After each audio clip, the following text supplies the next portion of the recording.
I love coming to natural history museums. For me, as a paleontologist, it's like the chance to go to a zoo. It's all the animals that used to live before the flood. It's like a chance to step back in time. It is like a zoo, except they're not alive. Right, and they don't smell, so that's pretty good.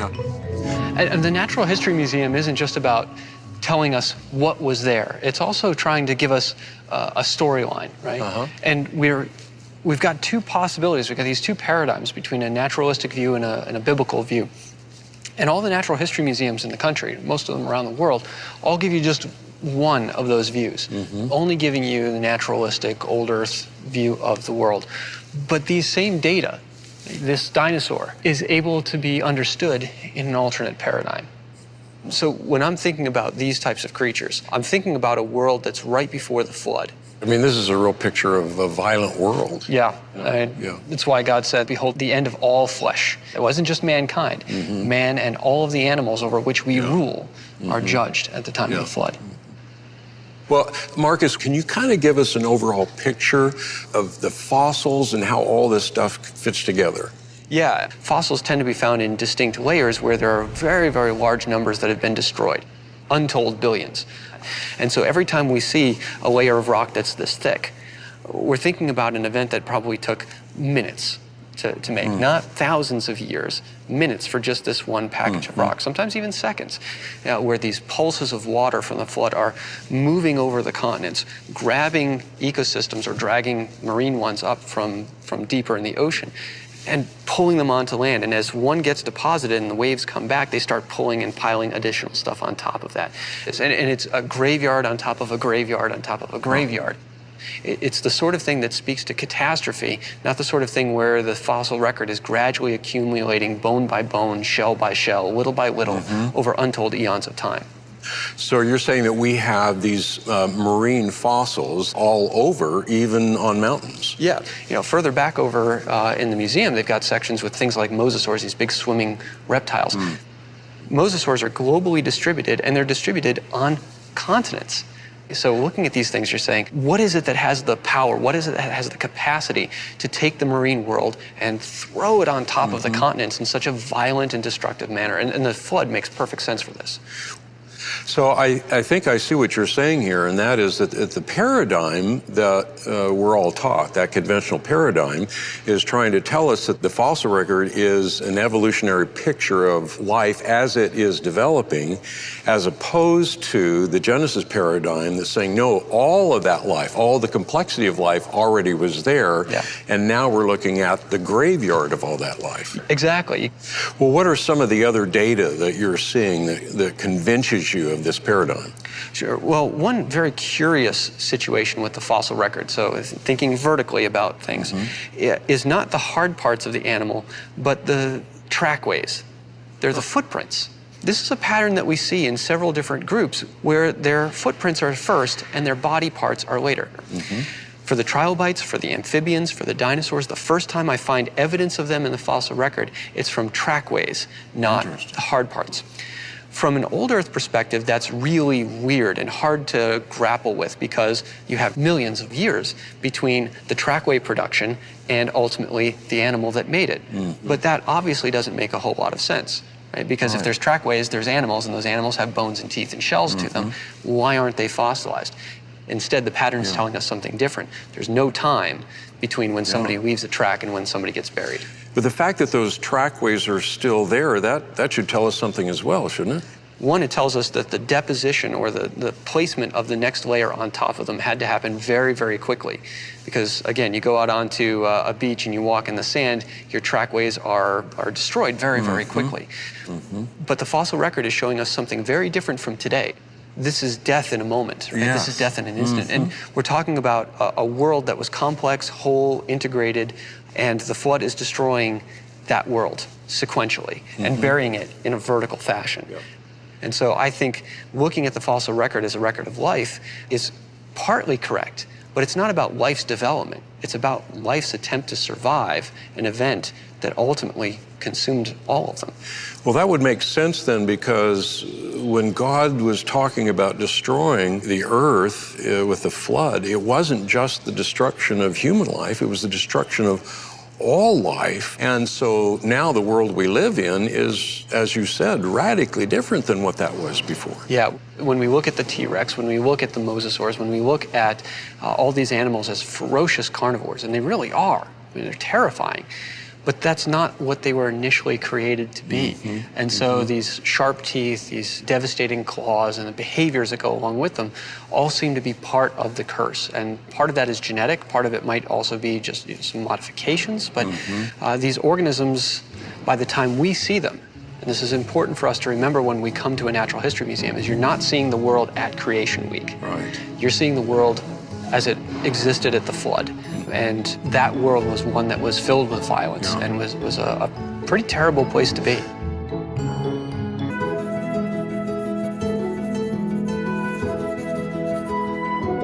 Rob Carter is a marine biologist, so he took me scuba diving to get a glimpse of a world most people don't see.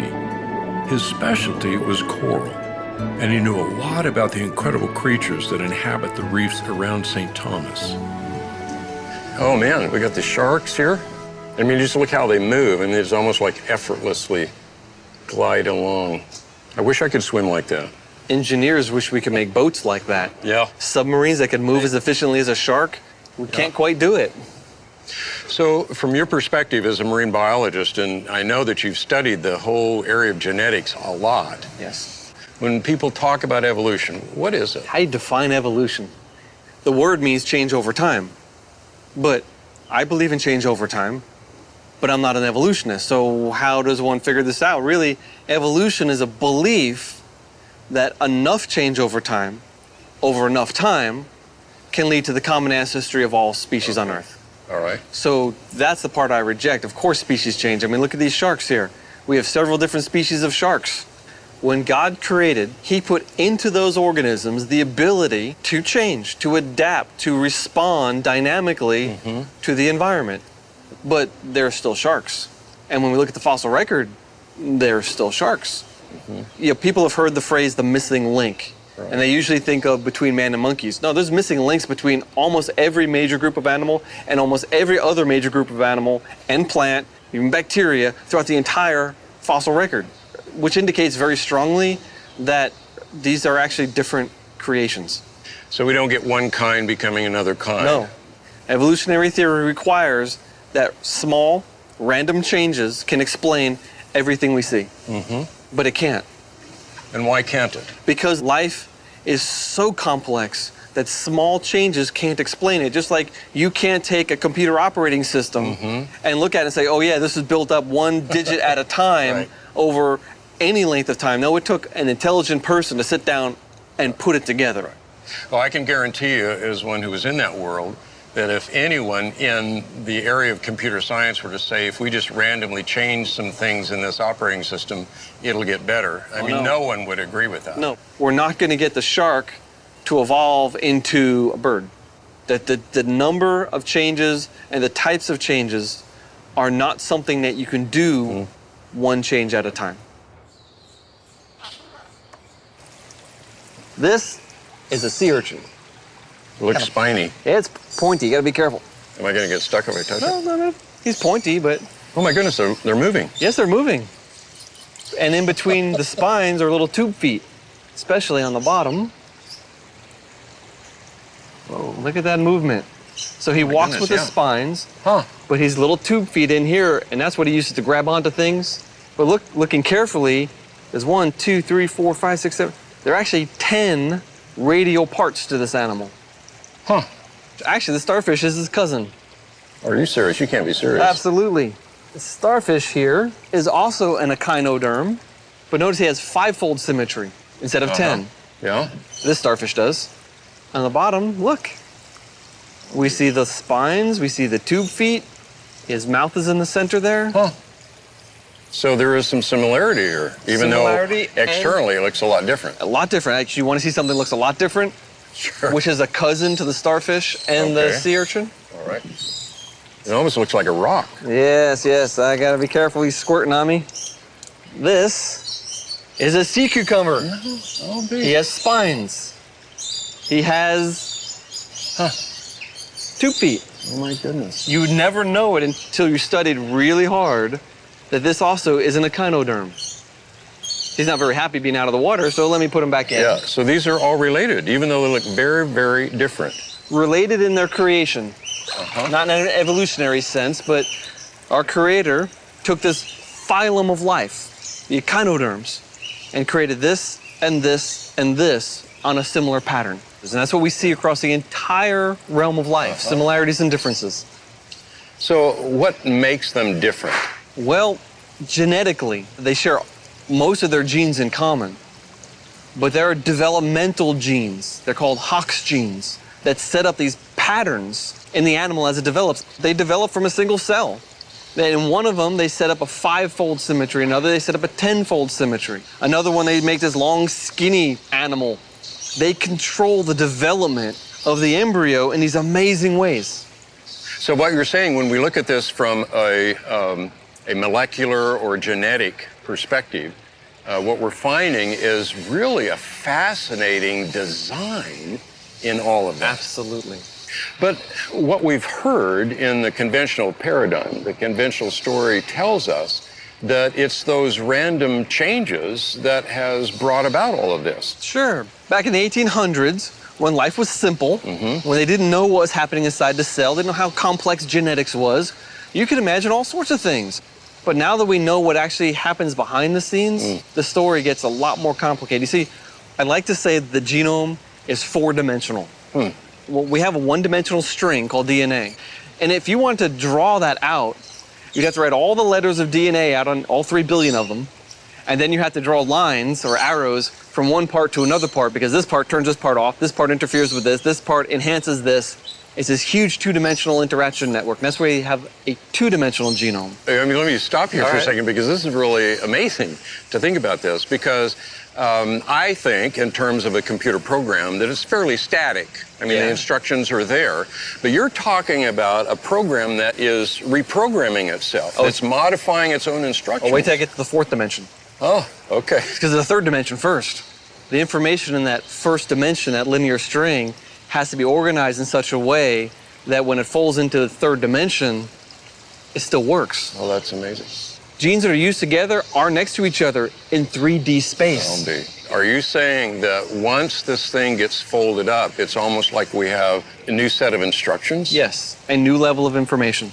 Unbelievable. That whoever programmed that 1st level needed to understand what was going to happen, have it work in the 3rd level.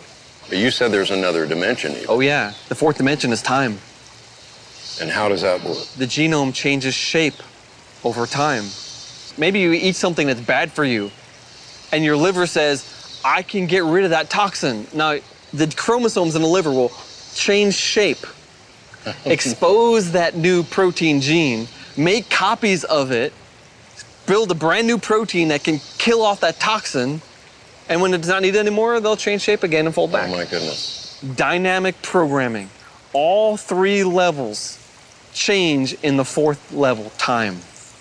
Rob, that's so far beyond anything that we know, even in our most complex software systems, that it's almost beyond imagination to think that someone would look at that and say it all happened by chance. Yes, and it only brings glory to God. It does. You can't build something like that up one thing at a time.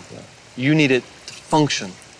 In all this interlocking 4-dimensional complexity, it's not something you can do one letter at a time with natural selection. It all has to be there. Yeah, in the same way when we talked about the environment out here on the coral reef, if you don't have all these interlocking pieces of that puzzle, you don't have that ecology. The system will come crashing down if you just remove a couple of very important factors that are there. They have to be together or it doesn't happen. So not only did we have this interdependency, this mutualism, so to speak, down at the genetic level, now we even make it more complex by saying there is that same mutualism at the higher level as well. Yes. In fact, the entire world has a mutualism. It's impossible to think that all of this could have happened just by a series of slow processes over billions of years. That's exactly what I'm saying.